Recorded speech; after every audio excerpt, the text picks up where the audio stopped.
Tired of recording audio that misses the sounds coming directly from your computer? Let's fix that. Today, I'm going to show you how to record system audio in Adobe Audition, a game changer for podcasts, tutorials, and any audio project where you need to capture exactly what your computer is playing. This will take about 90 seconds, so let's jump right in. First, open Adobe Audition and navigate to Edit, then Preferences, and finally, Audio Hardware. This is where we tell Audition where to get its sound from. In the Audio Hardware window, find the default input drop-down menu. This is the crucial part. You need to select an input that captures system audio. Now, the specific option you need here depends on your operating system and sound card. Look for options like stereo mix, what you hear, or, if you're on a Mac and have installed it, Soundflower or Black Hole. If you do not see any of these options, you may need to enable stereo mix in Windows Sound Settings. There are great tutorials on YouTube for how to do this. If you are not sure, select the correct option. To enable stereo mix, right-click the speaker icon in your system tray,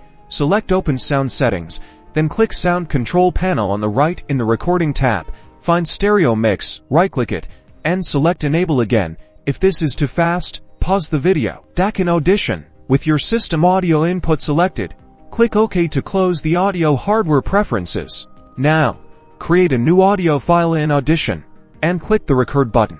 Start playing the audio you want to record from your computer. Whether it's a YouTube video, music, or any other sound source, you should now see the waveforms appearing in Audition, indicating that you're successfully recording the system audio. And that's it.